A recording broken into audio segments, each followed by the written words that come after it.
I stand before you to address the growing use of puberty blockers and hormone treatments in minors, practices that carry significant medical risks and long-term consequences.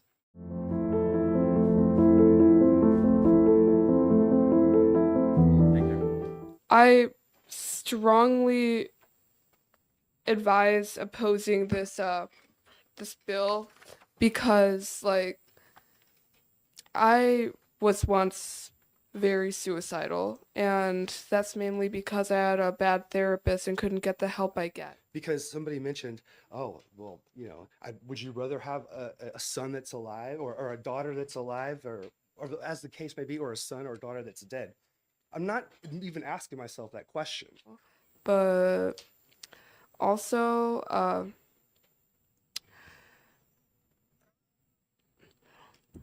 it's very important to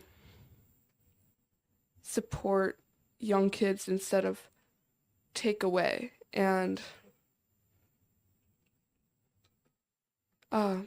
yeah, and I kind of lost my train of thought. The most difficult aspect of this child's testimony is that what this young man also demonstrated to all of us is that no young person can consent to these kind of treatments. He also showed us just how damaging these things can be.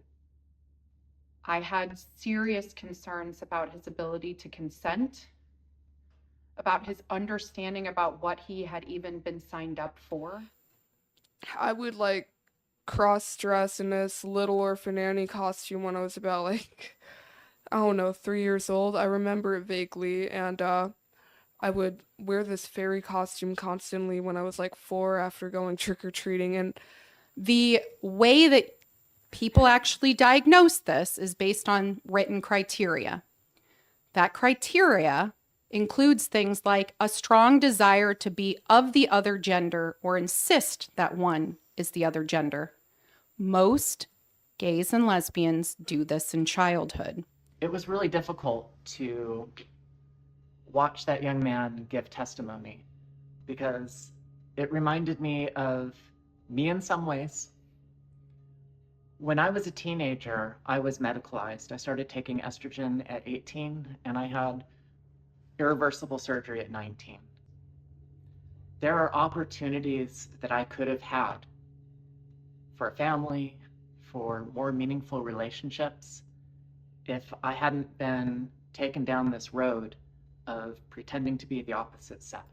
I don't think mom and dad knew what trans was. I didn't know what trans was. I didn't have the language to describe it. I'm just an average American white cisgender guy, and I didn't have the language.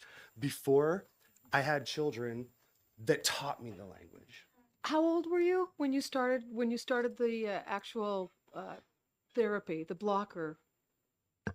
10 years old. You were 10. My children know who they are, and it's my job.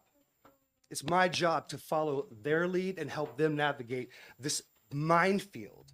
It was difficult to watch this young man's testimony. My first thought is, I was lucky to have a father who put his foot down and said no. Unfortunately, this young man doesn't have that. We have had multiple nations across the world complete systematic reviews of evidence.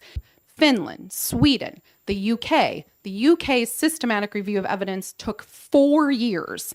The outcome of that study was to ban puberty blockers. Canada released 2 more systematic reviews of evidence just last month. They reviewed puberty blockers and cross-sex hormones. Both of those systematic reviews of evidence show little to no support for these treatments. So our growing international consensus that was brought up during here today of some European countries that are trying to outlaw this sort of practice. I don't know anything about that, but I'm just wondering when New Hampshire started caring about what other people did. Something that you may not have thought of is that there's a lot of people who can't move on this, because that's the people who've transitioned their own children. A lot of people have done the worst thing that you could do, which is to harm their children irrevocably because of it.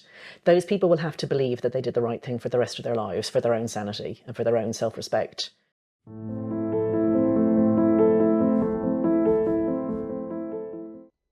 My name is Jamie Reed. I'm a whistleblower from a pediatric gender center and the co-founder of the LGB Courage Coalition. I blew the whistle on these harmful interventions and started this organization to protect children like Winter from harms perpetuated by a misinformed and misled medical system, and as you've seen in some cases, from their own misguided parents. The Courage Coalition is a group of gay, lesbian, and bisexual adults who have come together to fight this human rights abuse against our nation's children. We invite you to join us, testify, get involved, donate, and help us continue our fight to protect children.